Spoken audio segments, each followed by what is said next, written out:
Well, codebreakers, how are we feeling? Satisfied. We enjoyed reasonable success. That's Lane's way of saying they crushed it. Notes being passed between a brother and sister, quite candid, and dissatisfied. In particular with their boss, who they refer to as the Grumple. The Grumple?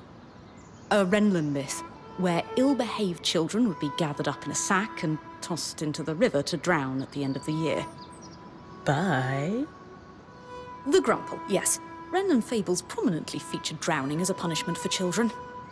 The myth has fallen out of favor in recent decades, though. Ren society is less forgiving of flights of fancy. The Grumple.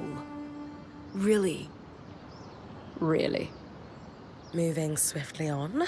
What else did the drop say?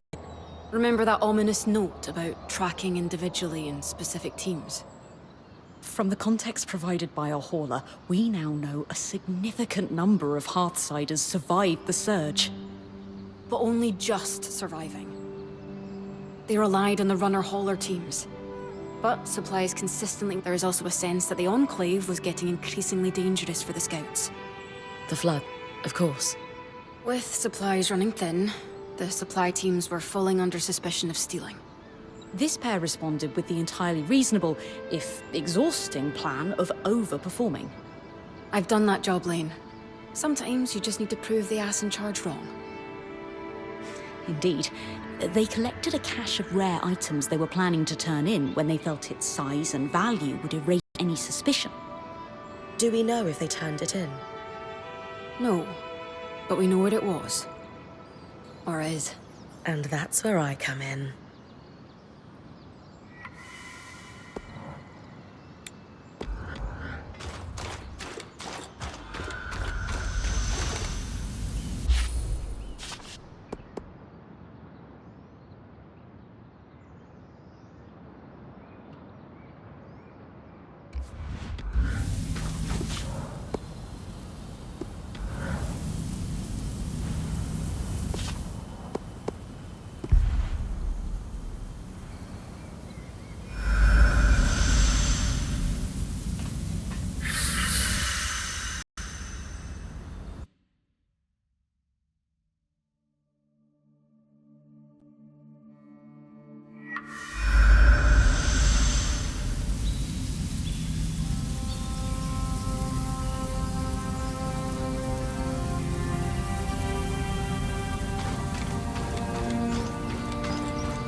Let's see if we can find a registry of Maker's sigils.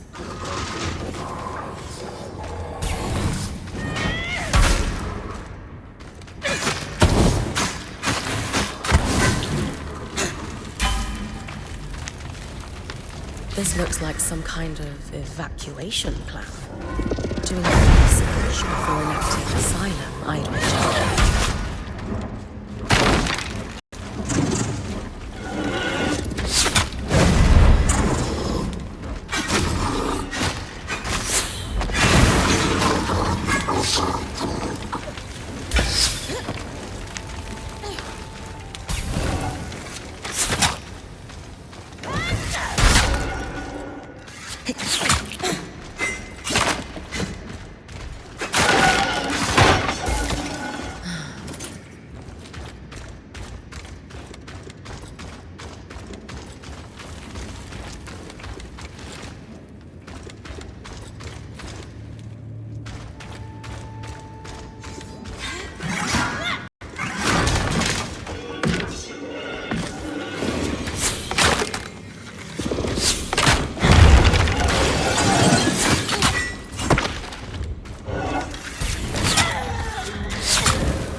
Tables with assets listed. Looks like a tabulation of supply level. Too new to be from before the surge. According to these notes, they stayed for years afterwards. Just some birth records. Surprisingly detailed. Invaluable. We'll have to make sure Lane adds them to our archive later. Here we go. Sigils. Ah, found it. The creator is listed here as Lucia de Crassus. 2 registered workshops, both council approved for dangerous materials. She must have had some pull before the surge. One's here in the city, and the other, let's see. I've been there. That frozen town out in Dredger's Mire. Better wear something warm. I think it's important we run this one down, Bryn. The water clock is dripping.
common place for weavers in Lowtown to gather.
The record said this place was registered to our charges of interest, Lucia.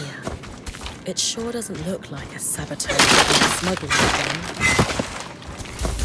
On the workings of Archons, El de Crassus. Seems promising. Dom? Certainly top to Probably not enough to go on by itself, though. Still significant.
That Aerorith can influence the weather.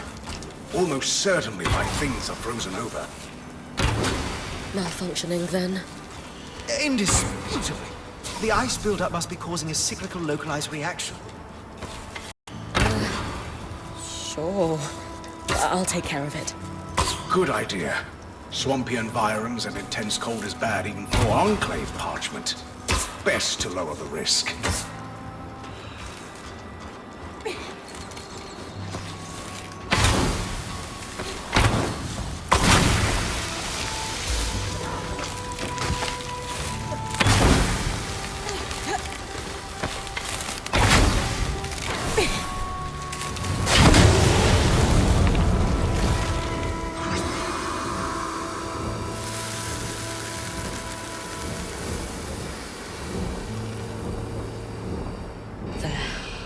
Already warming up. Hope I didn't damage the priceless artifact too much. Can't make an omelette, as they say. A lot of notes here. Water damage from the cold and melt, though. Let's see. Materials. Huh. That's how you visualize a pattern. Lots of marginal notes. These have to be from Lucia. Oh. He mentions a flood in the later passages. Seb and I will look at these together with her book then. See what we can learn in context. As Arya says, candle is burning on our flood problem.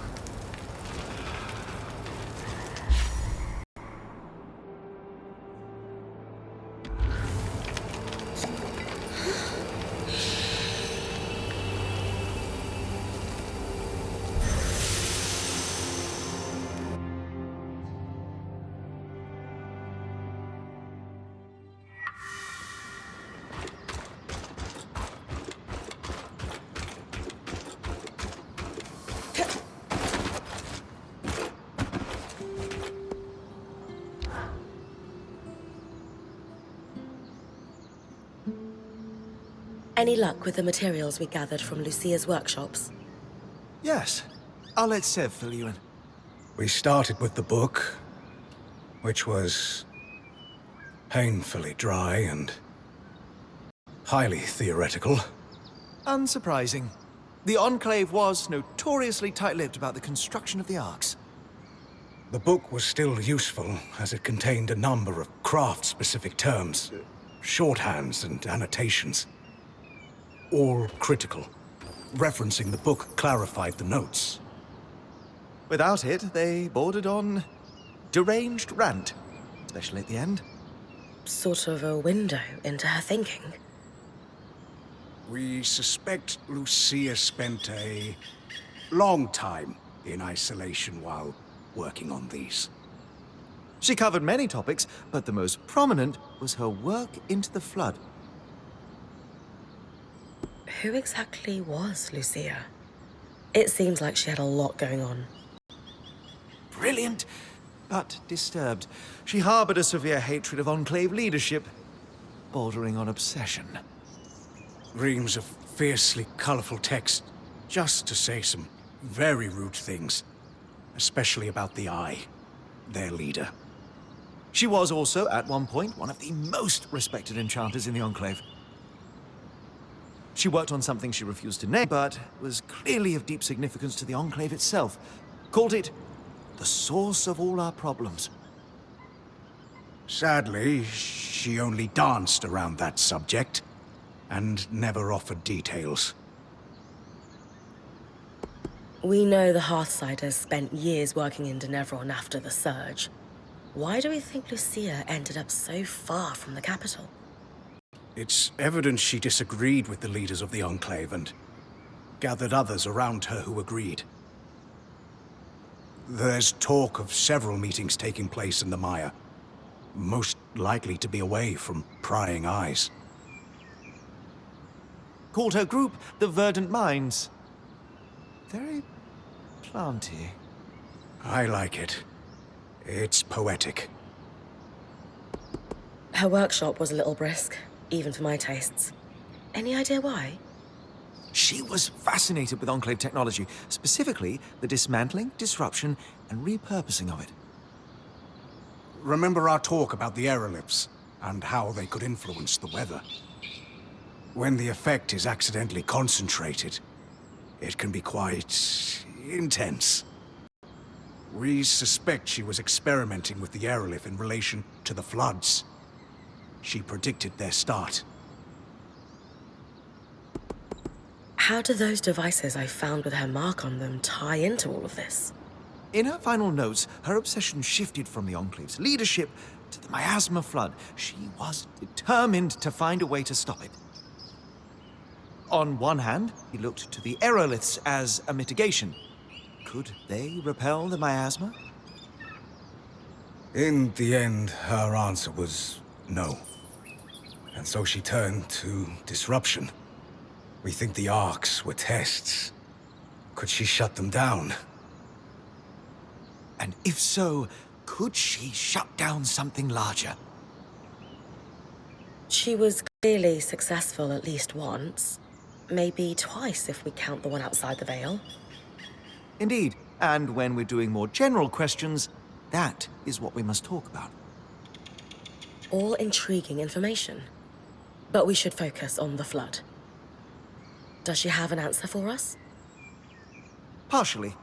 This is the design. Her research led her to one conclusion.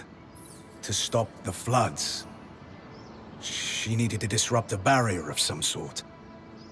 This confirms our theory from earlier. She's talking about the barrier established by Asylum. Her design is detailed and specific. The device it would create inverts the flow of magic in enchanted objects, disrupting them for a time. We think the devices we found on the Arks were prototypes, small experiments to determine efficacy and duration. So what's the catch? If the floods are still happening, clearly she didn't build one. Lucia's thimble, as she calls it, requires some highly specialized components. It has to withstand considerable magical flow, far more than what's produced by an Ark. It's like how mass scales exponentially. Just because you can build a scale model of an aqueduct doesn't mean the real thing can support its own weight. If, and it is a very big if, we could find those components, we could construct Lucia's thimble. We have the expertise. We'll find them. It's just a matter of time. I only hope we have enough. The other thing we need is a source of magical flame. Solar's mantle won't be enough by itself. I can handle that part easily. Okay, so we have clear next steps. Just one more thing. The flood. Our best guess, at any rate. There's no sign of her.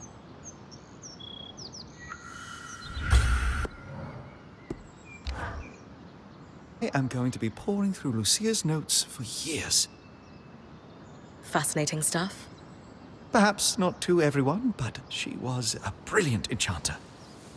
It's not often I read a marginal comment accompanied with a lewd doodle and go, "Flames, that's brilliant."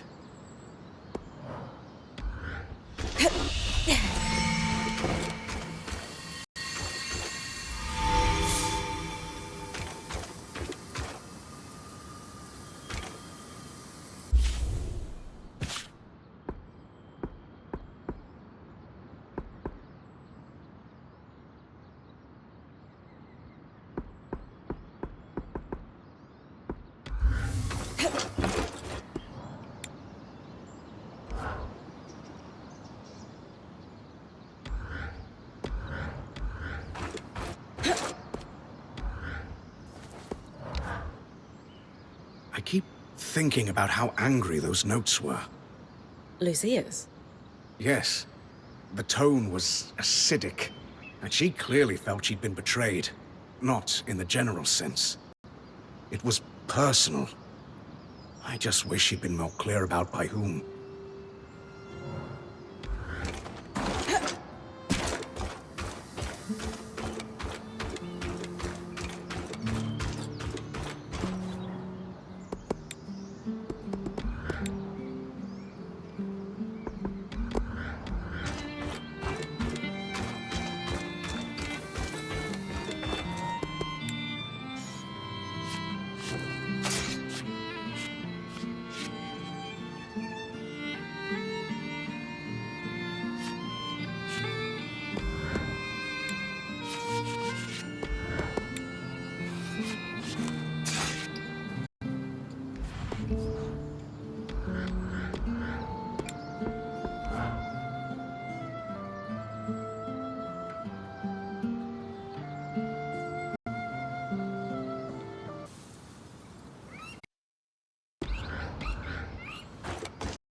Everything all right?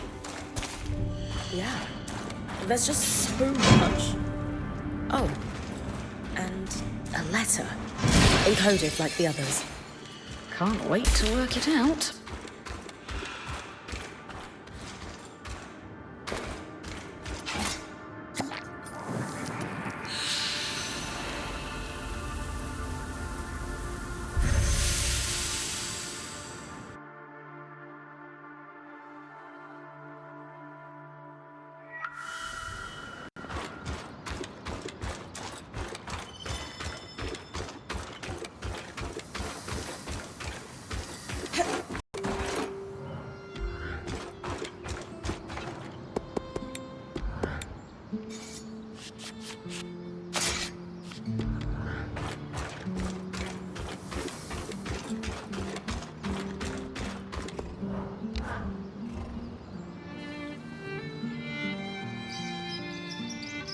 So, a letter. I'm prepared for bad news. How did you know? They were collecting supplies for other survivors. We know someone is out there. The supplies never made it to them. That and the tear stains. Is that what that was? Yes, well, there's a lot to cover. We have the cache itself and our scrounging siblings. We should at least give you the high-level details on both. Where do you want to start?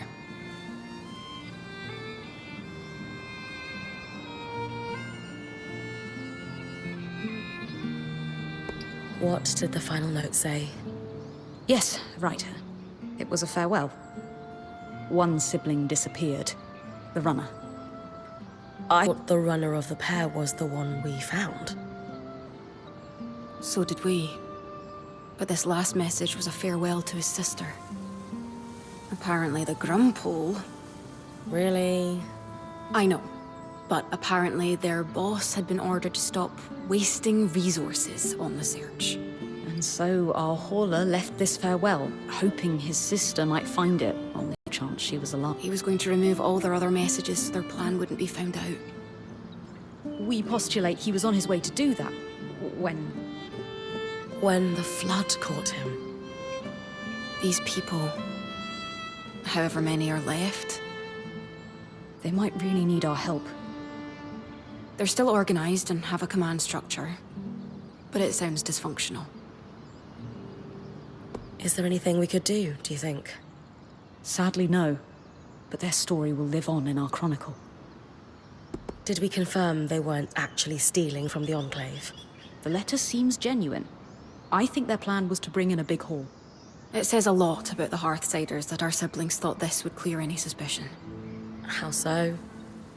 The cloud of suspicion tells us they were in dire times, tightening the screws on their own people. But bring in a big load and we trust you. Doesn't that sound a little like a bribe? So you think our runners were dirty? No. I think the system's dirty, and they're just stuck working through it. I'm not going to say the name, but do we have any sense of who was giving their orders? The Enclave's leader was called the Eye, a first of firsts, after a fashion. Elected from the masters of each craft, the High Smith, High Enchanter, and so on. Unfortunately, we don't have any details about their direct superior. I will spare you the name. Let's move on to something else. Of course. Talk to me about the supplies. They did astonishing work. If I weren't sure they're both gone, I'd hire them. Indeed, a robust collection, including several enchanted objects we barely recognize. They had a keen eye for things that could decay and took care to preserve them. You two sound giddy.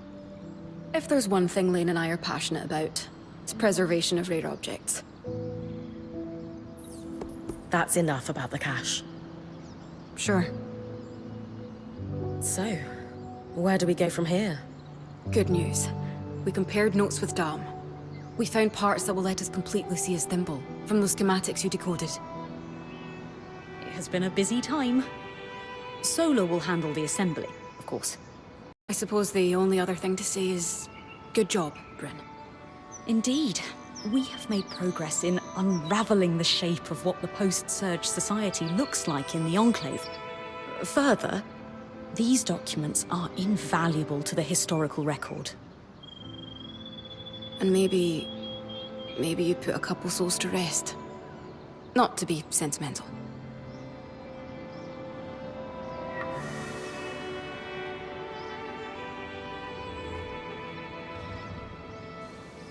All right. Let's go over everything we know so far. We know that, for a time after the Surge, civilians continued to live in Tenebron until they were forced to evacuate the city. We're still not sure the cause. Wherever the Hearthsiders went, they're still actively sending scouting groups to scout for supplies. From the uniform, the creeper who was watching Bryn sleep belongs to one of these groups. We also know that a defensive procedure codenamed Asylum sealed access to the Enclave underground. This was done using a barrier almost exactly like the Veil. Lucia, an ex-High Enchantress, opposed Asylum and began working on ways to sabotage it. Her research forecasted that the barrier would cause the Enclave to flood with miasma. The very same flood that seems to have killed Lucia before she was able to finish her thimble. But we have her design. It could disrupt Asylum's barrier. So Lucia's thimble is the key to our survival. It's less a key and more like a magical battering ram. Whatever works. What is it, Lane? It's just... I've pored over all the documents we've compiled, and a concrete link between the evacuation plan and the underground is nowhere to be found. I can't shake the feeling we're missing something.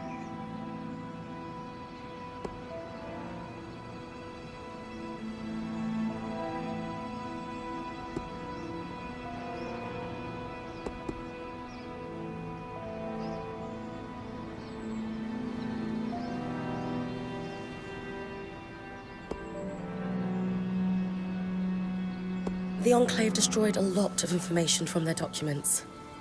Could that be why you can't find a link between Asylum and the evacuation? I considered that. The Enclave may have hidden their location from Lucia. Being a weaver isn't about being certain all the time. It's about taking calculated risks to carve a path forward. And regardless of the Hearthsider's location, disrupting the barrier is the only option to stop the flood. You're right. I just hope that if we did miss something, it doesn't come back to bite us. Even if it does, we will handle it. That settles it. Bryn, it's time to use the thimble.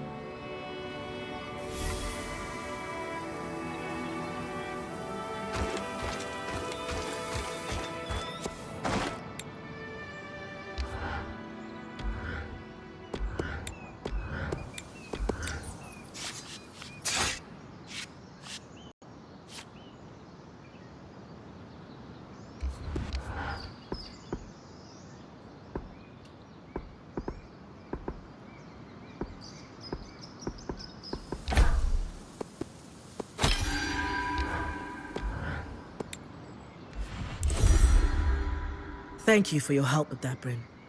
You've a deft hand for flame magic. You can wear Sev's apprentice hat for one day.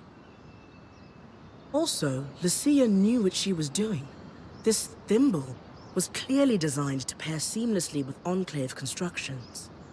Must be her experience as a high enchantress at work. Based on Lucia's notes and what we discovered at the Bastion, this was custom designed to disrupt Asylum's barrier. If it can stop the flood, we need to use it soon. Agreed. We don't know how much time we have left.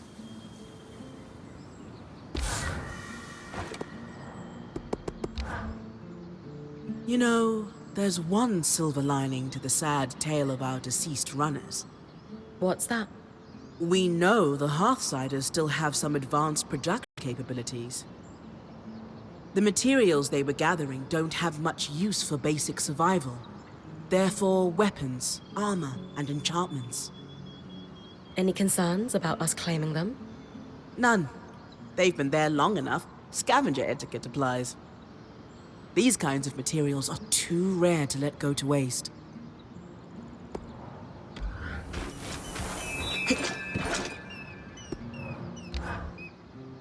The Half-Siders are scavenging their own city. Things must be dire.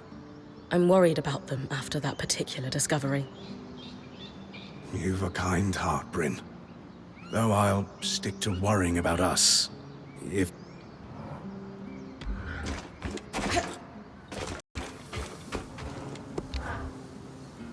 Shame to lose such prodigious runners. They were really very good. The Hearthsiders have had it harder than any of us expected. Indeed.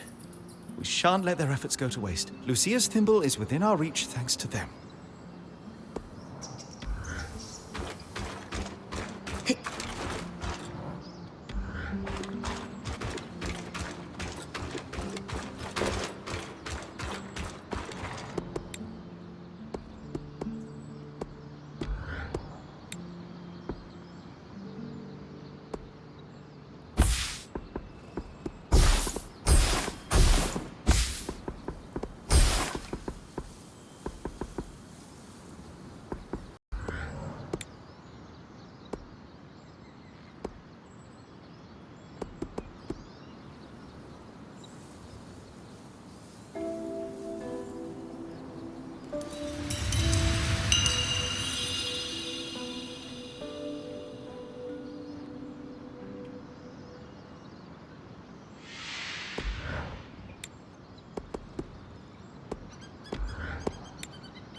Our supply runners might be why there are so many crates gathered around the city. Why do they reappear, though? Dom and I have a theory. The arcs might still be partially functioning. So, when they're not trying to kill me, they tidy up the place? Like I said, a theory. But that was a big part of what they were built to do.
That console that looks like our scry should be the controls for the barrier. The thimble was built to interface with it. Time to disrupt Asylum.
Great timing. I owe you one. You need to come with me. All of you.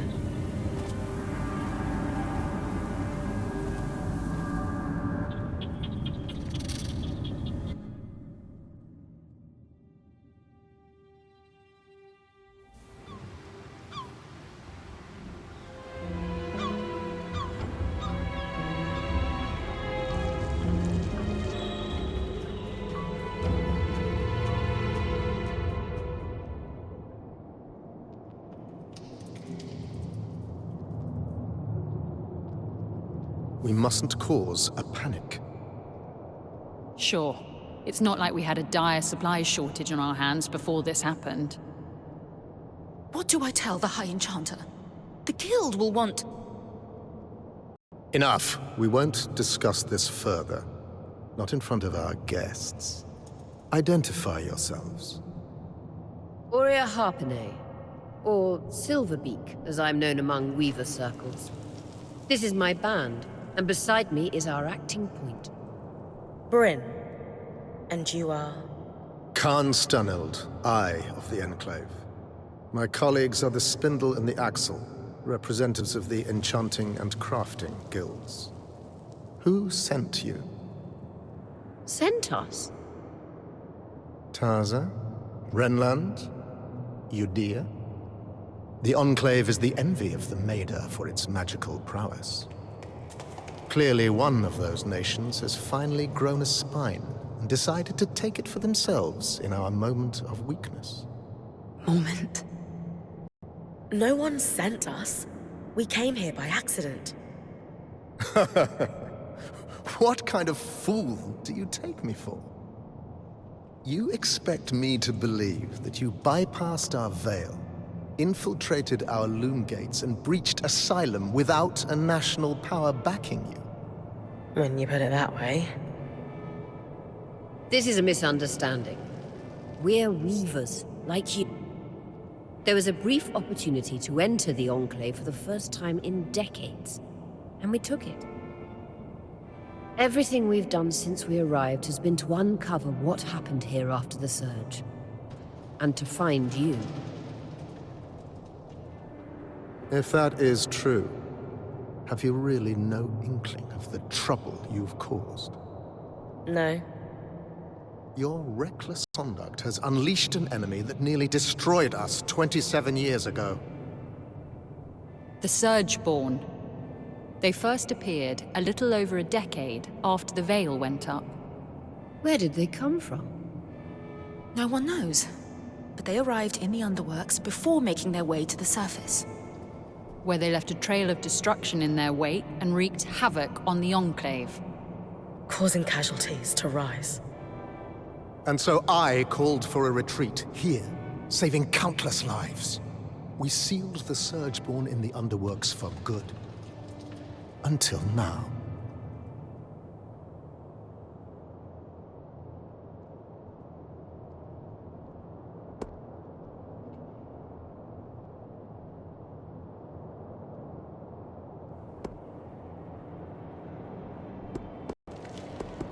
We've been here a little while now. Don't you think all of this could have been avoided if you'd properly said hello? She's right. This is hardly our fault. Look, Surgeborn or not, we had no choice but to remove the barrier.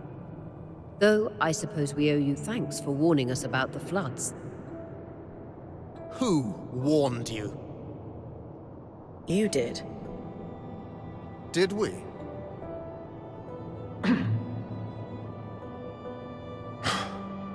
I'll deal with you later. While we can agree Arakim breached no-contact protocol, it has proven to be the right decision. The floods were growing worse, and now they have stopped. Even if fixing them has introduced a new problem. One my band would be more than happy to help you solve. Ha! Work together! Sorry to interrupt, but you mentioned your last name earlier. Any relation to Shireen Harpene? She was my mother. You know who she is?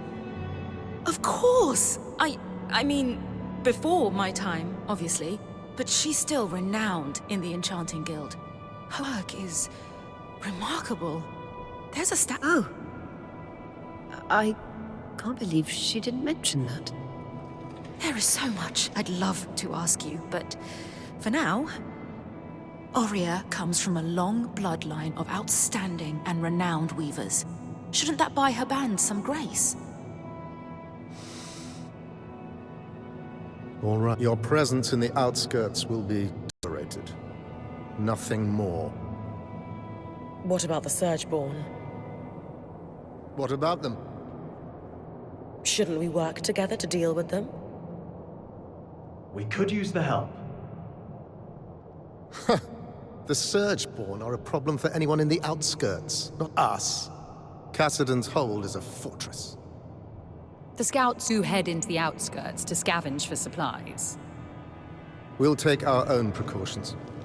Speaking of, we have pressing matters to attend to. But Enough! My word is final. Bryn, the one that led us here is clearly the one that warned us. Try to talk to him before we leave. Maybe he's... Will do.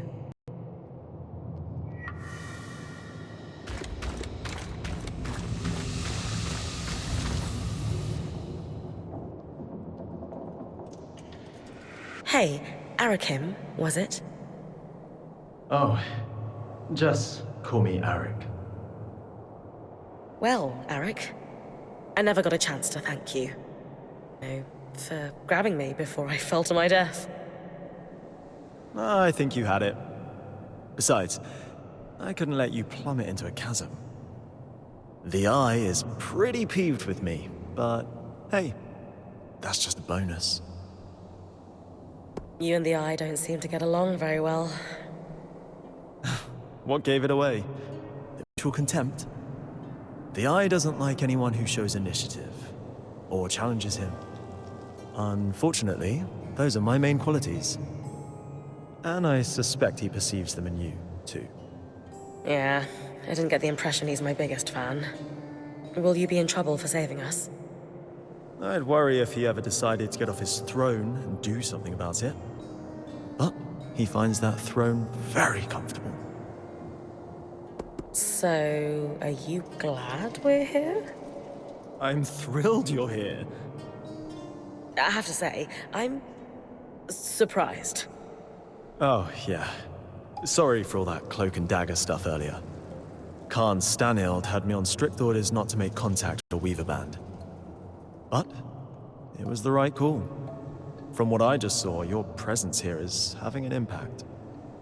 How so? Notice how the Axle took my side against the Eye earlier. That never happens. And the Spindle is as quiet as a mouse most of the time, but not today. So these big changes. It might not sound like much, but they're excited you're here. Stanild can tell too. That's why he backed down so easily. And that's why I'm glad. So you're not upset that I breached Asylum, like your colleagues? I've been pushing to do something about the Surgeborn for years now. Setting them free wasn't great, but sealing them in the underworks indefinitely was never a good solution. Frankly, I think Khan Stanild is just annoyed you undid his one claim to fame. I guarantee he has no plans to do anything about the Surgeborn now that they're free. You don't think he sees them as a threat? He's got his head in the sand about a lot of things. You seem awfully trusting of us, considering the terrible first impression we've made. I was spying on you the first time we met, so let's call it even. Sure. Maybe you know everything already then, but have you got any questions for me? Just one. Why are you here?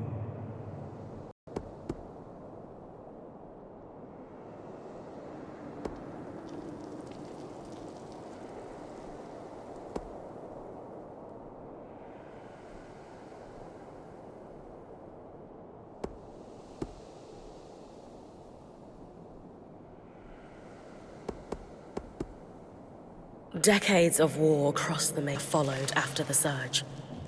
Magic and Weavers were blamed for all of it.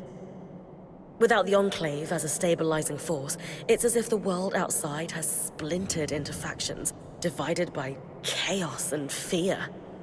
Not to mention the lands surrounding the Veil are completely shrouded in tangles. I'm here to bring down the Veil, and play a small part in restoring the Maida Basin to what it was before the Surge. Wow, that's a big picture vision if I ever heard one.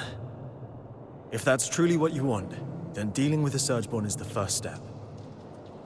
Ever since the Veil went up, our people have been in crisis. They've spent so long in it, they're afraid to do what it takes to get out. It doesn't help that some have benefited off that same crisis. Who? Who always benefits? Our leaders are too preoccupied with their own concerns to form a unified front against the Surgeborn. Such as? The Spindle is obsessed with getting the Arcs functional again. She believes that will help us regain control. And the Axle is too stressed about our supply shortage right now. But, if their concerns were handled, they could pressure the Eye to finally address the Surgeborn. That sounds like an opportunity. And are you a representative yourself? Do you... Representative, yes. Sway? No. I represent the Scouts, meaning I'm at meetings, but I don't have the title to back me up. The Scouts were once points like you, but our role has changed since the Veil went up. We were effectively drafted into scavenging for food and supplies. It made sense following the Surge, but it's been years. Recently, we've even been separated from Cassidon's hold and the remaining civilians. Anyway, it's the guild leaders who will need to pressure Khan Stanild into dealing with the Surgeborn. Which is what needs to happen before we can even think about tackling the Veil. Sounds like I've got some palms to grease. Yuck. But yes, I'll come by your camp later. We'll be able to speak more freely there.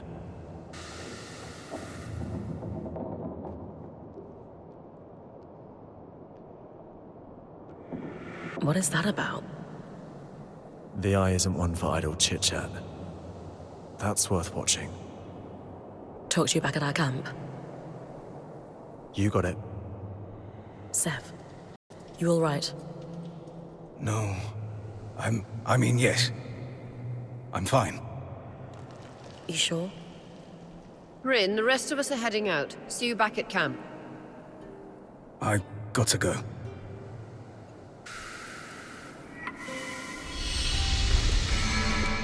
Never make out Stanhold's writing.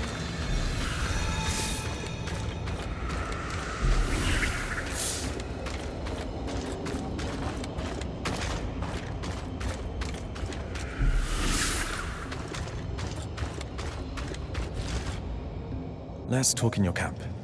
I can speak freely there.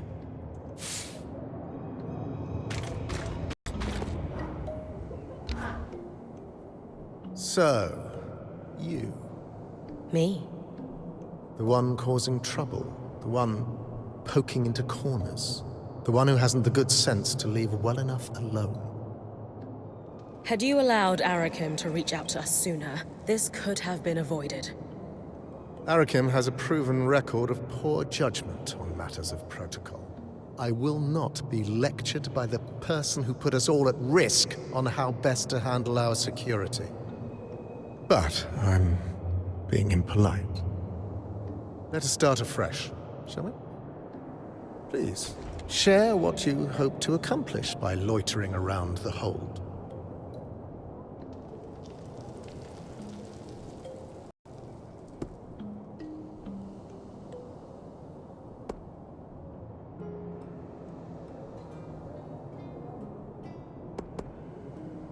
Weavers outside the Veil have been hoping the Enclave would be a bastion of lost arts.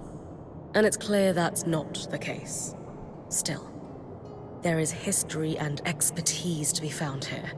Even if it takes our band ages to piece it together, it's worth restoring. I shudder to think we have disappointed the cart pullers out there selling our collective skills like mercenaries. Perhaps they could write us a sternly worded letter. Still, your point is well made. Much was lost in the search, and very little has been recovered. Though I look forward to seeing what knowledge outsiders can recover that the Enclave's leading enchanters cannot. Like it or not, I'm here to help.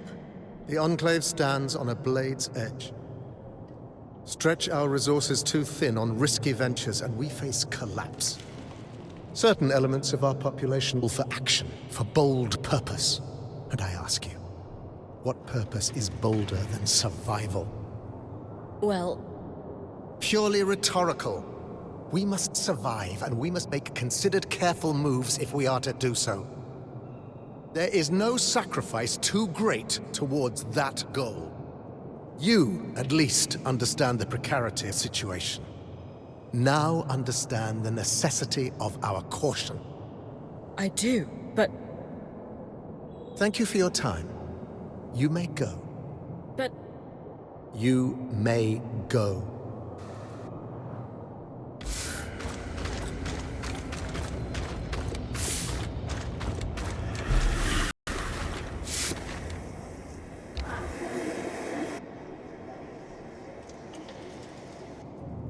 Excuse me, but Arakim mentioned you're the Spindle, a leading representative for the High Arcanists. Oh, yes, that's correct. We wanted to formally introduce ourselves. I'm Aurea, as you know. This is Dam, our chanter, and Bryn, our acting point. We didn't catch your name earlier. Khan... Just call me Isla.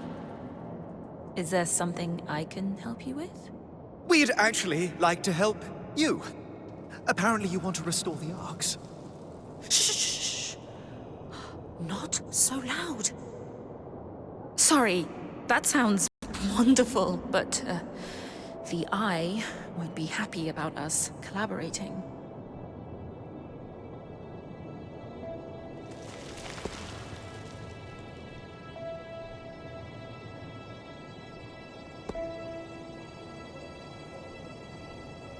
Listen, we can be more discreet. We're not here to cause trouble. We only want to help. I appreciate that. And you're right. I do want to fix the Arks, more than anything. I just need you to be quiet about it. Okay.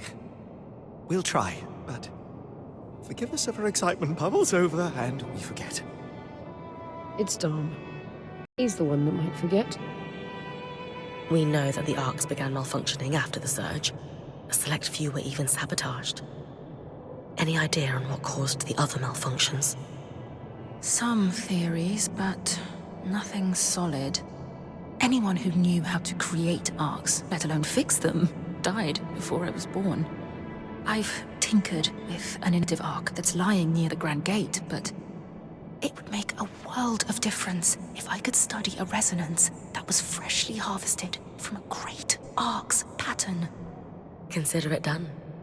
Bryn's got you covered. She has a knack for harvesting great Archons. You'll have it in no time. If you're sure, I certainly would appreciate it. With discretion. Right. We've been talking a while. You'd better go.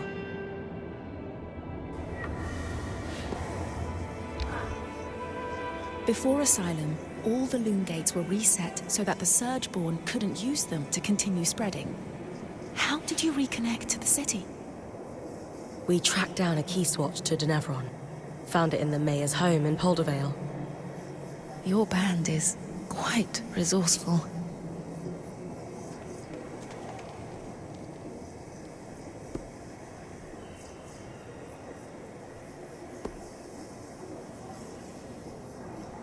Dam loves discussing magical theory. He would be thrilled to speak with the Enclave's leading enchantress. That is tempting. But the Eye wouldn't be pleased if he caught me speaking to your band any more than I have to. No offense, but I should really get back to work.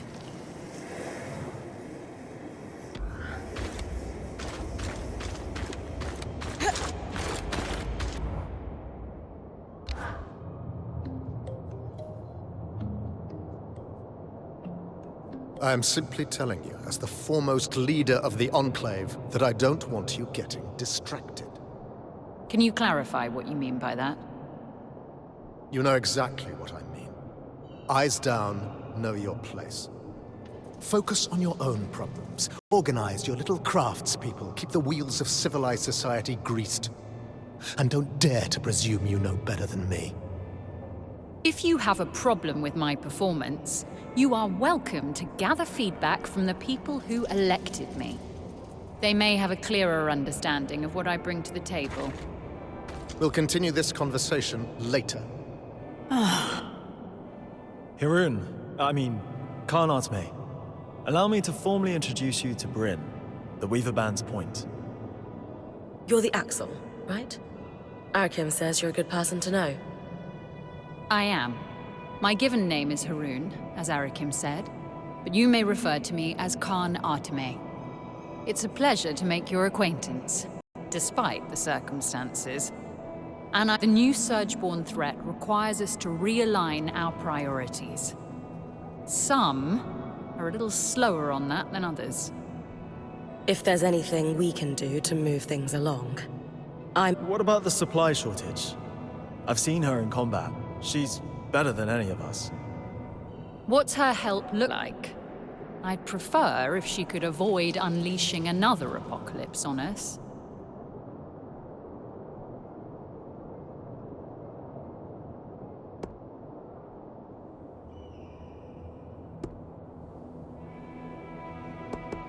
We didn't bring a lot with us, but if there's anything we can provide to you, our quartermaster, Casmin, will be happy to help. A decade working the maiden shipping lanes turned her hard as Khan steel. She sounds lovely. But unfortunately, we're supplying 10,000 people, not 7 weavers and their pack beast. And I doubt you'd have enough on your caravan to make much of a difference. Fortunately, there's a silver lining to your Surgeborn mess that could solve the problem. Count me in. Right. With the Surgeborn unleashed, we're anticipating casualties and damage to our facilities. However, there's a restricted area in the underworks that we lost access to decades ago when the Eye sealed it. An arcane laboratory where the Enclave conducted its enchantment research, among other projects. Inside the Institute lies a significant supply cache. Its contents will be enough to keep us going, for the time being. If the notes the previous Axel left me are accurate, though, there's an additional complication. Of course. The Surgeborn secure territory by building structures, akin to insect hives. The Institute is likely overrun with them, and has been for 20-odd years. So, the Surgeborn are a long-standing threat to the Enclave. I wish I were old enough to remember what it was like to live without the fear of the Surgeborn. As a child, I sat awake every night worrying about them. Knowing what I know now, I'm sorry you went through that. It must... thank you. All the more reason to actually do something about the problem, instead of spending our lives cowering behind the walls of our glorious fortress. You'll hear no disagreement from me, now that the game board has been upended. Sounds like I need to clear any Surgeborn hives from the Institute, then. That'll thin them out enough that my scouts will be able to access the supply cache without much trouble. Now that Asylum is lifted, we should be able to access the loom gates in the Institute again. I'm going to trust you with this key swatch. It's been gathering dust for over 25 years. Only the Eye would let such a crucial resource sit there for that long. Yes. If we're clear on everything, I'll get back to work. My list of obligations grows by the minute. Someone has to keep this goddamn fortress running.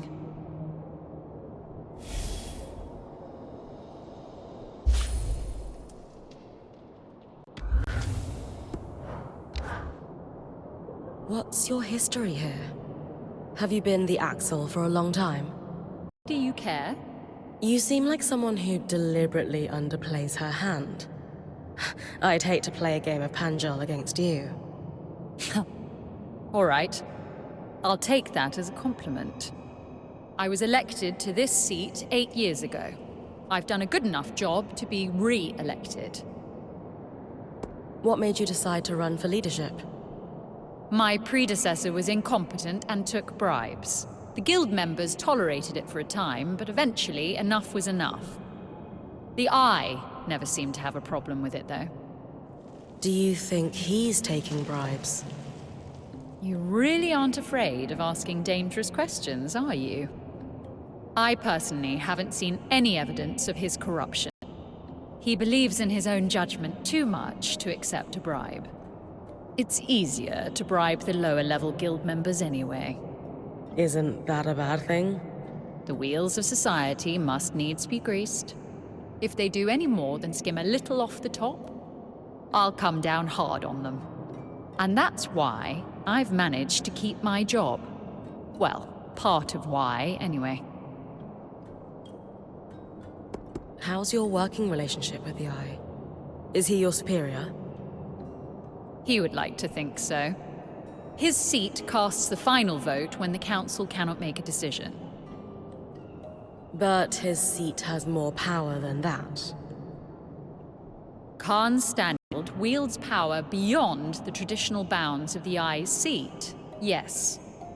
But he is our savior, so surely he must know better than any of us. Which is to say, he is technically the highest-ranked official in the Enclave. But he hasn't faced an election in decades. In contrast, I have, let's call it, popular support. So, what does an Axel do all day? It varies. Some of my predecessors have been very hands-on, as befits a representative of the physical trades. That's not my strong suit, though, so I end up with my beak buried in paperwork. Maintaining supply lines, as it turns out, is considered extremely helpful. That all makes sense? Thanks for taking a moment to talk.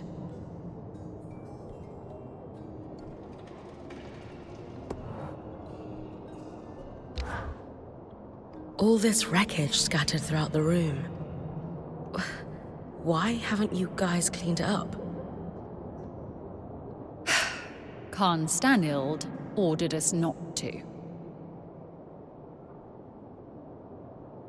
And that's because he wants to keep it messy? Correct.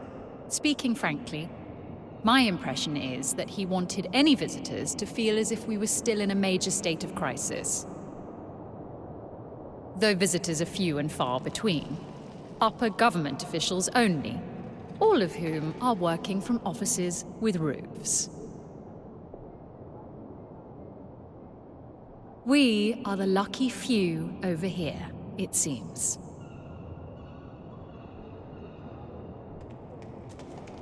What a privilege it is to work in a building that is open to the weather. I understand the motivation of wanting to wait until we found everyone a place to live, but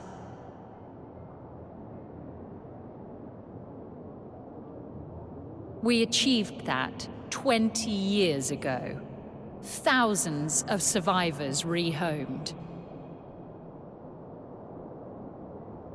And yet, I still have to step over puddles to get to my desk.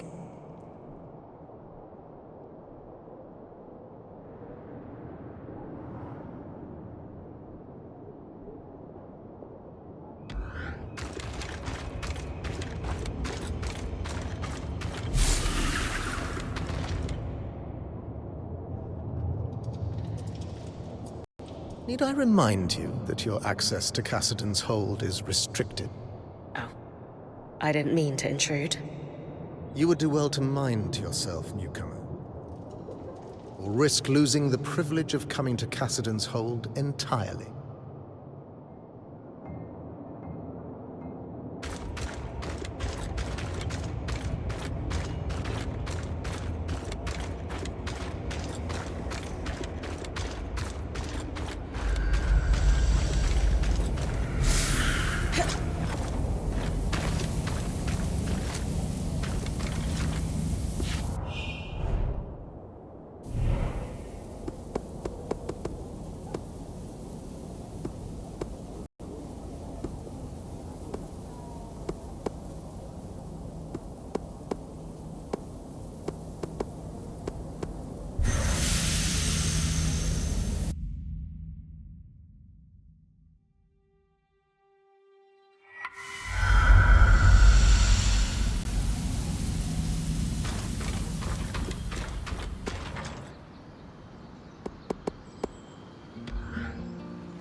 Bryn, I'm glad you're here. I need to talk to you. What's going on? You look pretty tired. Yeah, I'm fine. It's just... about those 90 Drake scales. I know Arya said we don't need them, but... she just doesn't understand. It's dangerous out here, you know? Especially now that these Surgeborn are loose. We need to be prepared for anything. It's just gnawing in the back of my head. Do you think you could do it? You haven't told me why we need them, or better yet, why we need 90. We want the best gear and weapons, don't we? So Sola asked for these? Not exactly. They have other uses too. Seriously, when's the last time you slept? Kashar don't need as much sleep as Ashar or Casil. But you need some sleep. It's been a while. Maybe 10 days. Or a week. I'm fine. I'm guessing Aurea doesn't know you want me to go Drake hunting. Do you really think it's a good idea for us to go behind her back? It looks bad, but she just doesn't see what I'm seeing. To be honest, I'm not sure I see it either. Please, just trust me. Kaz, you need to tell me what's really going on here.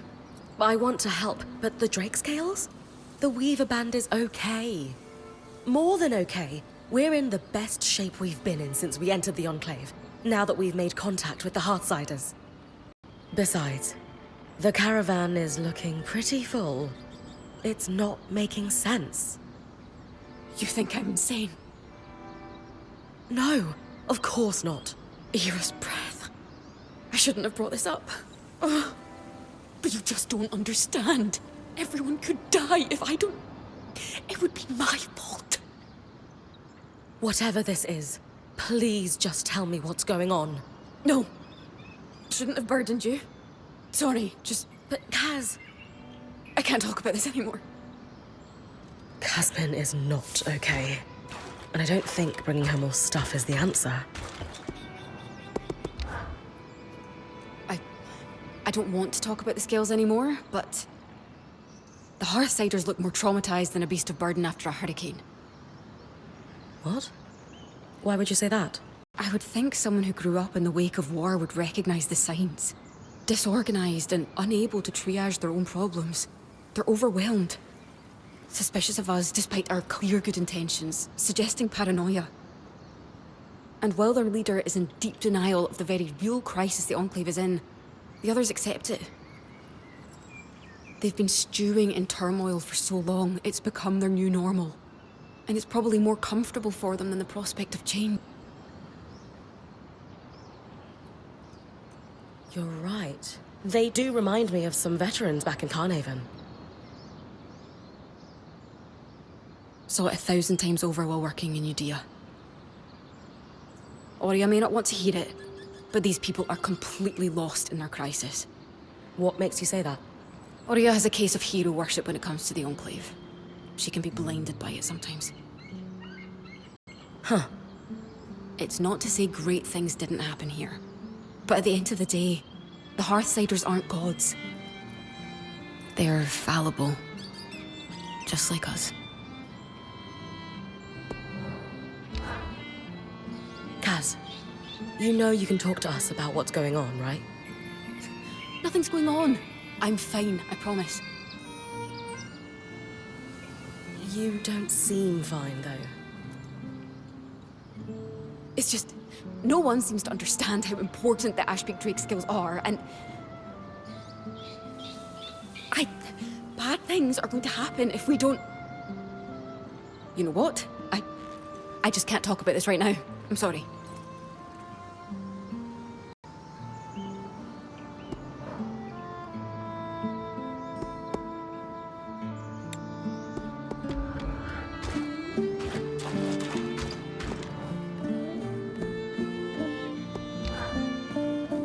Hey, Aurea. About Casmin. I know. I'm worried too. So is the rest of the band. Let's talk at the archive, privately. I'll join you and Lane in a moment. All right.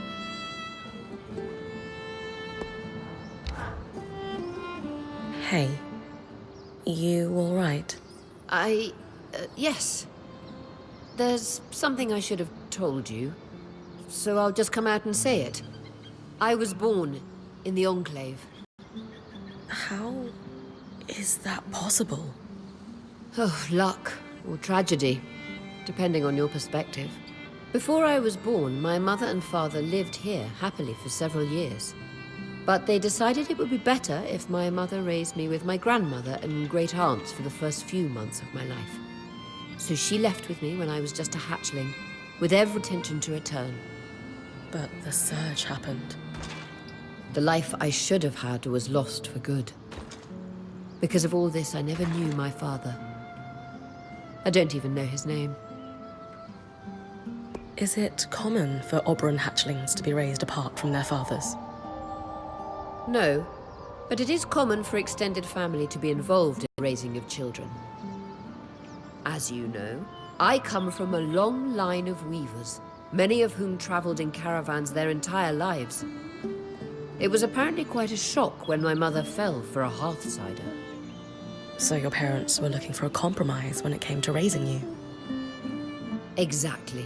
And I wouldn't trade my childhood on the road. My great-aunts and my grandmother made me who I am, after all. Still, you missed out on your father. It's natural to wonder about him. I suppose. Isn't it a little strange your mother never told you his name? She was separated from him so suddenly. She had no chance to say goodbye. My mother's a strong woman, but whenever I asked about him as a child, she could only manage a few words before her face would crumble. She found it too painful to discuss, and I never wanted to pry. But now? I can't help but wish I knew who he was. Does your family have something to do with your attachment to the Enclave? Being here has meant a lot in some ways, and in others, it's very different from what I expected. Meeting the Hearthsiders was a lifelong dream. But the circumstances of our encounter? Not what I'd envisioned. Knowing now that this is your birthplace? This was meant to be my home, after all. This is definitely a twist. I feel like you could have told me sooner. I am sorry for that. You need to be able to trust me. So why hide it? Talking about difficult and private matters is not my strong suit. And frankly, I rarely see the point in dwelling on the past. I guess you and your mother have that in common. You might be right.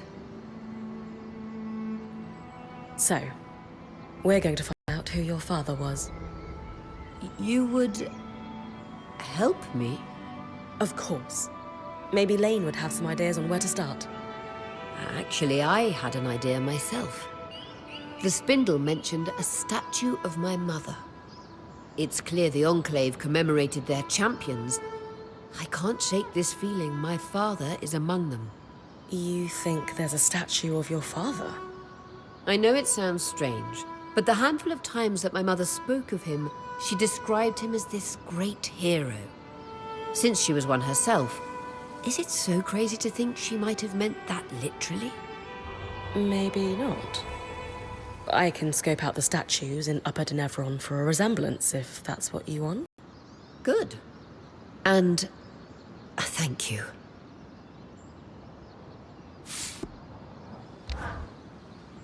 So, warrior, what do you make of the Enclave Council? Their living history.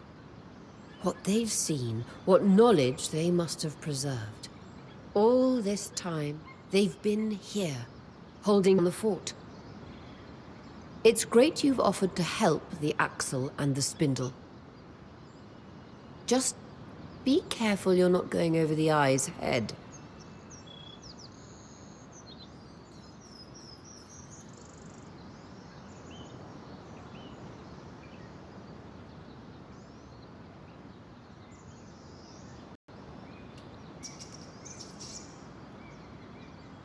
Someone needs to help his people, and frankly, it doesn't seem like it's going to be him.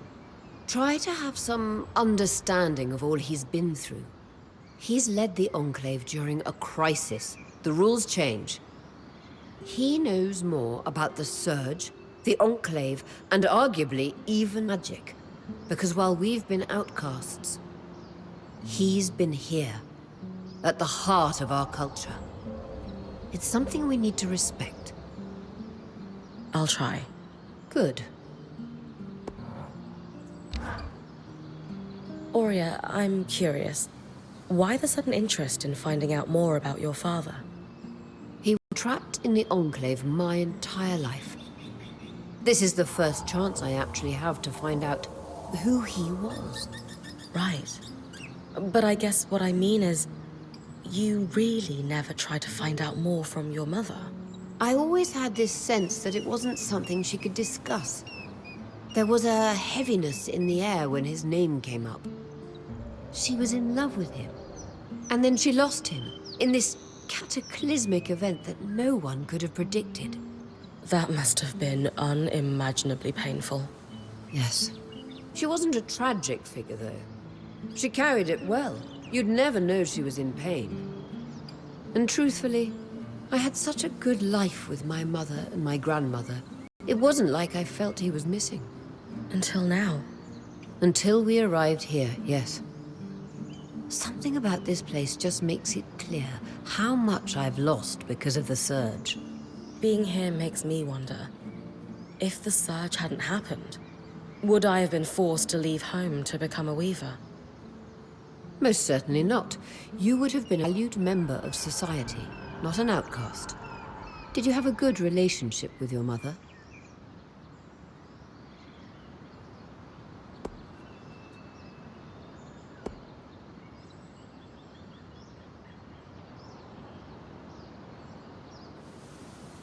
I probably take more after my dad than my mum, that's for sure. But I love her all the same. She gave you a good life then? Oh, the best. It was hard to leave it behind. My mother and I had our ups and downs throughout my life too. As daughters get older, we understand our mothers better. Any chance our mothers understand us better with age too? She'll come around to weaving, if that's what you're worried about. She loves you after all. She does. I know that much.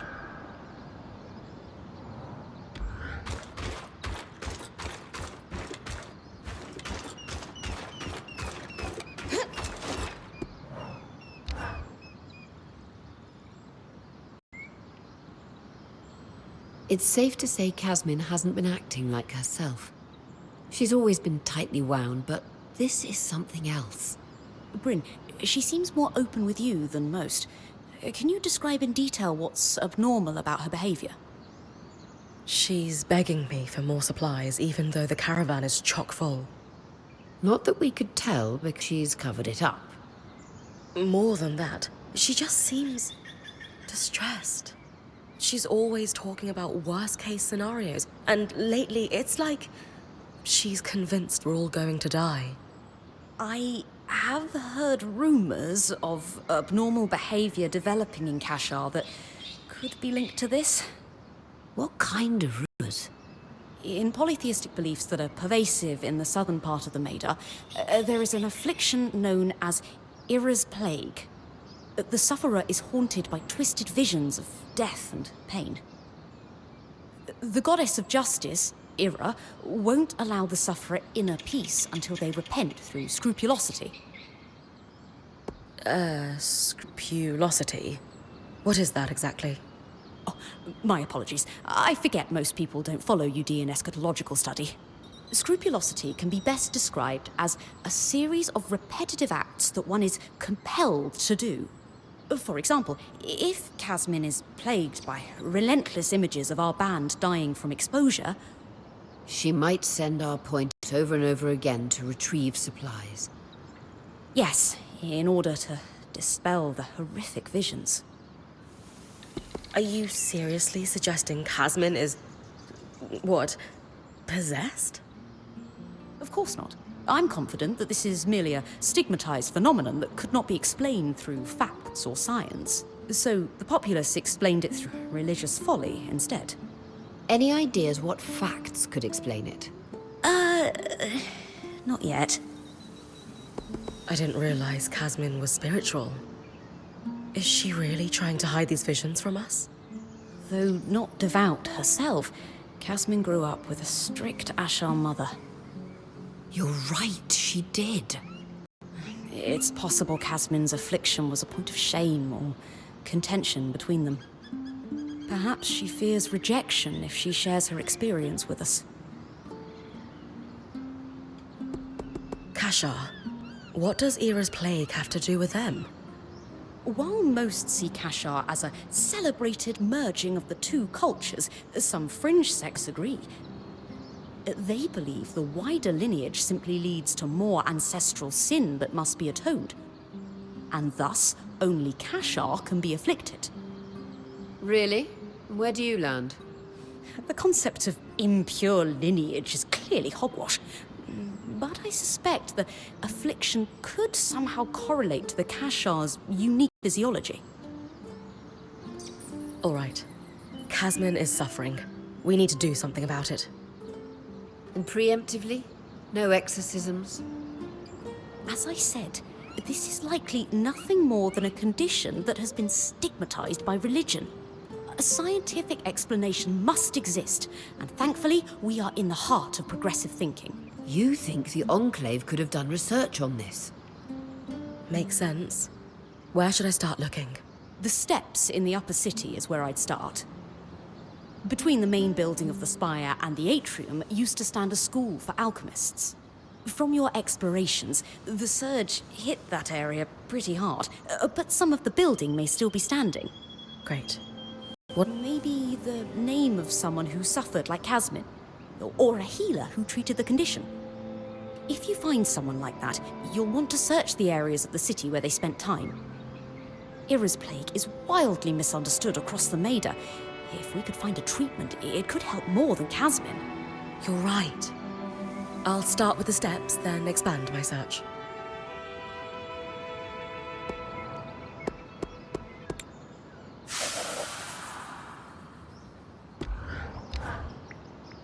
Bryn, I have to say, I'm a little concerned about you.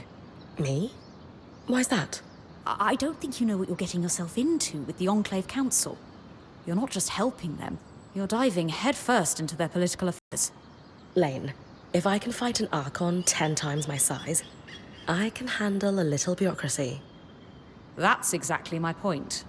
I was raised in the midst of political schemes and intrigue. There's always something unsaid or underhanded at play beneath the surface. Just be careful. You won't find Oria's father running amid statues, you know? What do you mean? You know what's most likely to get in the way of tracking down one's lineage? Family. A scholar wants to trace a family line to find connections between key historical figures? No problem. A living relative wants to find their great-grandfather using some oh-so-precious family heirloom? Why? A scholar is objective. They have no emotional attachment to the family line, no sense of self wrapped up in the results of their study. And you're saying Oria does? I'm saying she needs to expand her search beyond Weaver heroes. She's not searching for family there, she's seeking identity. And without objectivity, her search will tell nothing.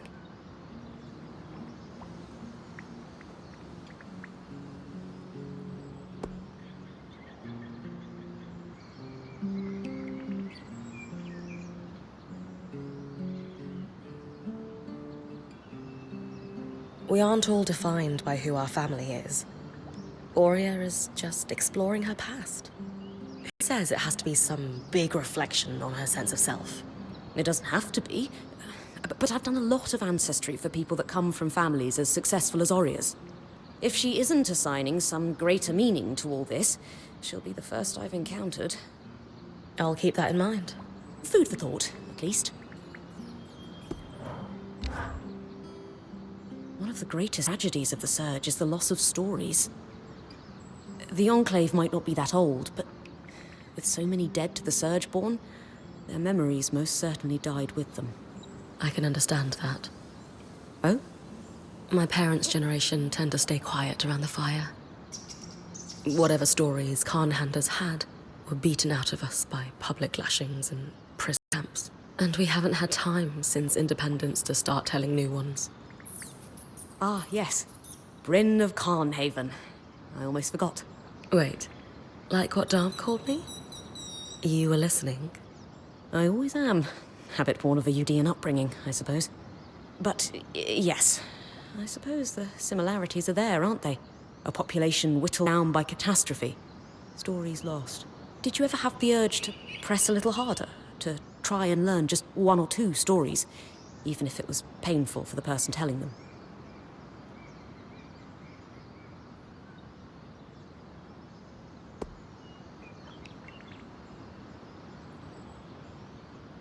I would have liked to. It was hard, though. I learned more about our folklore through silence than through words. I was born after the fighting ended, but we still hadn't fully rebuilt by the time I left home. I found a couple of skeletons as a kid, out on the steppe. People who'd died fighting the war, exposed by the wind and the rain. There's a story behind those bones that will never be told. I can only imagine how hard it must be to adapt to the new normal of no longer being under an empire's yoke. Even more so when you fought so hard to gain that independence. If we ever travel back to Carnhaven, I'll try and record some stories, with your help, if you'd like. Sorry, is that too presumptuous? No, of course not. You never know where the Weaver life might take us. It's a date, then. I took a break from work earlier to watch you on the scry. The way you take down those giant beasts, it's breathtaking. Poetry in motion, even. If you weren't already journaling your exploits, I'd be dedicating page upon page to them. I don't get to see myself from the outside very often. Alas, if only I were an accomplished artist. Too bad. I want to see what I look like when I'm exploring places that haven't been seen for decades. Even without pictorial aids, you look brave, confident, powerful, ready for anything. You had those adjectives ready to roll. Been watching me a lot. Yes, it's what naturally came to mind, promise. Words are more my specialty, as I said.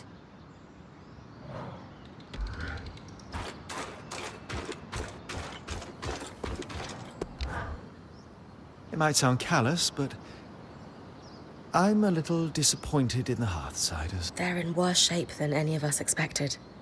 They've done so little to repair the wonders that surround them. How can a society once renowned for its genius become so far removed from their own innovations? It makes me question if they were ever as great as all believe they were, or if it was just... Some myth to keep Weavers going after the Surge. Exactly. Something for us to believe in, whether or not it was true.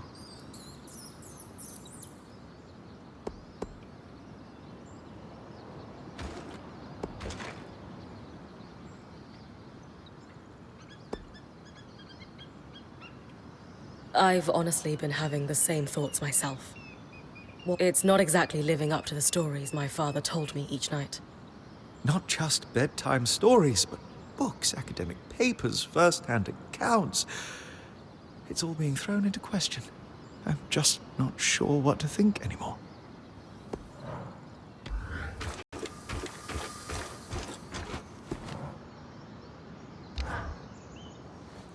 And then, Sev and I realized we might be able to repurpose the carapace for more than just loom gates.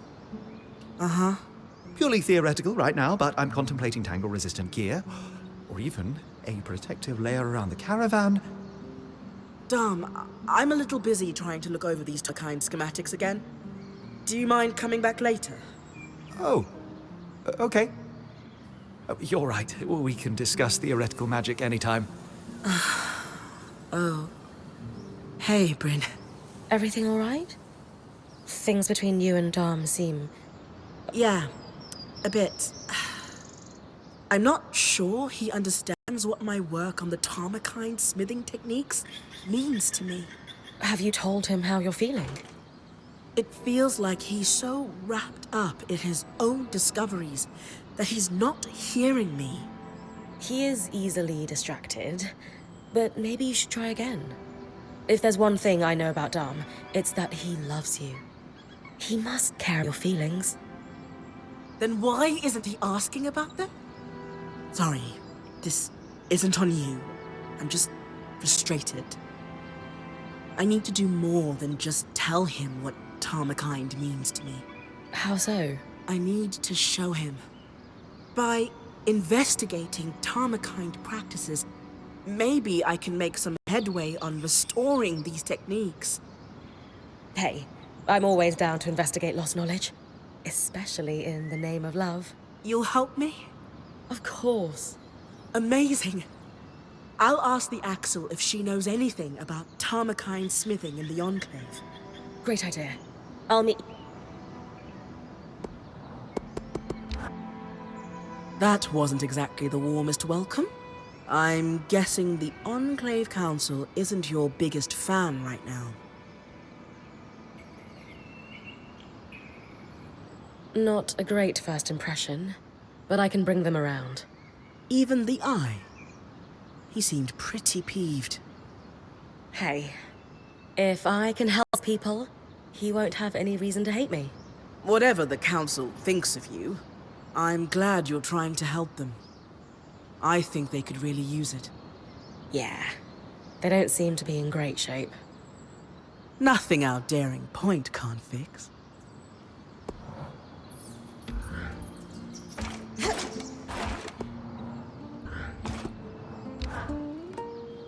So, what were you speaking to the Eye about? Nothing. I don't want to talk about it. I didn't mean to pry. I just wanted to make sure you're okay. You want to know if I'm okay?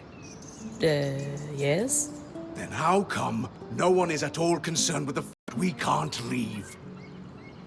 This isn't my life. Traveling with the Weaver Band was supposed to be temporary. For me, at least. There are things I should get back to in Tarza. And it's increasingly clear no one has any idea when I will. If ever. So no, I'm not okay. I'm so sorry. I had no idea you were feeling this way. You're right. I am? The truth is, we don't know how or when we're getting out of here. But if you want to leave, we should have made that more of a priority. Or at least made you feel more heard. So we'll work on it. Promise. Really? No catch. Apprentice or full-time weaver, what's important to you is important to all of us. I don't know what to say. But thanks.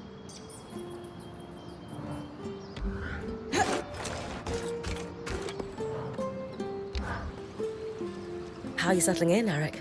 Things going well? Good. Yeah, they're fine. Just good? No, not really. Something's going on at the hold, and it's making the hairs on the back of my neck stand up. The Eye publicly scorched you for opening up Asylum, and yet I've heard him telling the Spindle that this could be a good thing. Meanwhile, the runners are stretched paper thin keeping supplies moving. Which, of course, leaves my people no time to deal with actual threats. Sounds like you could use some help. What's the problem? Really? Dancing winds, where to start? No, wait, I know. The Spitfires. A particularly aggressive group seems set on spreading through Denevron. In particular, they're building nests in some areas I was hoping to use as training grounds, but we had to pull out due to the risk. Would the areas be safe if I took care of the nests? Yes, though the nests are very durable. They will turn brittle if you get them cold enough. Consider it done. Anything else? Maybe an odd request. Could you ask Oria if I could power the scry while you're tackling them? Why not ask her yourself? I feel like I have a lot to learn from Oria and how she works with you. And it's strangely intimidating to admit that to her directly. She is a force of nature. I get it. Making yourself at home? Yes. I've always wanted my own ruined fountain. I don't want to presume, but being here is a nice break from all the politics. And the Eye is okay with that? I convinced him I would be keeping an eye on you. Frankly, I think he's just glad to be rid of me. I ask the kind of questions that make him uncomfortable. You know, tough ones like, how? And why exactly? Lucky for you, Oria loves when people ask those questions. Welcome to the camp, Eric. We're glad to have you, and your insight on the Hearthsiders. You still call us that? Yeah, but it's more bitter these days. Surge and all. Maybe together we can fix that. Let's. Thanks again for offering to talk to Oria for me. It's genuinely exciting to learn from someone new for once. Our community's pretty insular.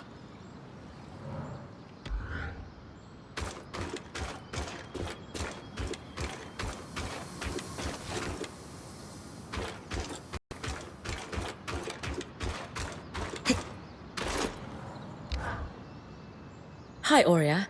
I am here on behalf of Arakim. That's weirdly formal. Everything all right? He finds you intimidating. Personally, I don't see it, but I thought I'd be extra polite for his sake. He does. Good.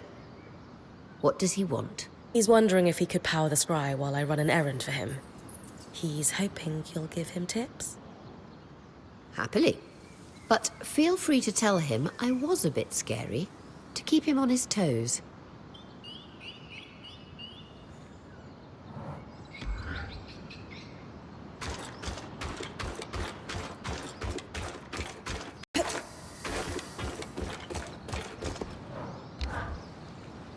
Good news.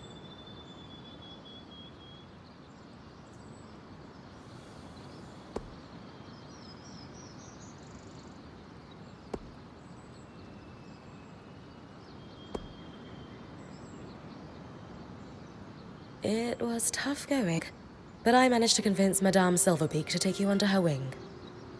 Madame Silverbeak. Wins. I'll wear my good socks. I've coordinated lots of operations from Cassidon's hold, but I never had much formal training. More self-taught. A chance to learn from someone with decades of experience is an incredible opportunity. I'll be there with you then, when you get close to the nests. They're in the Bastion's yard and Envoy's Landing in Upper Denevron.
far as I can push the scry.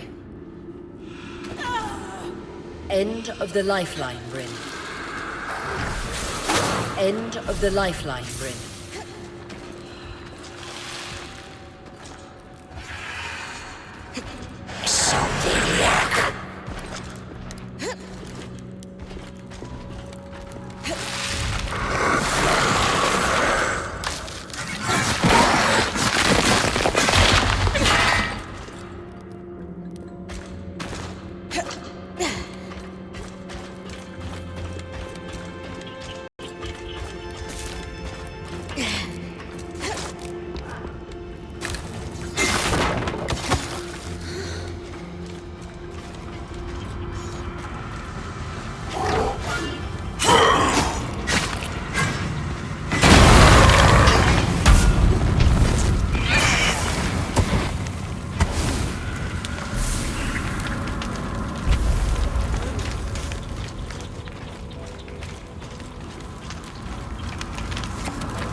The manifold contains most of the complex and large machinery in Archon's hearth.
The incandescent arch houses another loom gate.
remember him, the spindle needs you to harvest a resonance from one of these massive arcs. The Ark of the Forge. Built to equip Archons. Watch out for that hammer.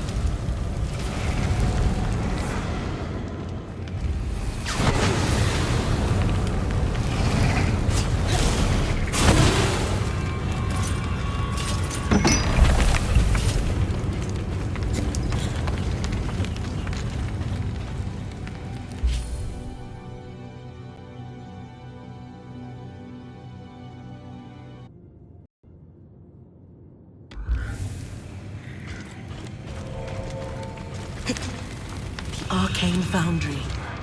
Every Archon was assembled and enchanted here.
The carapace chamber must be where each arc was fitted for its plating.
Bring the strand to Isla on our behalf. Perhaps this will be enough. Dispel her nerves.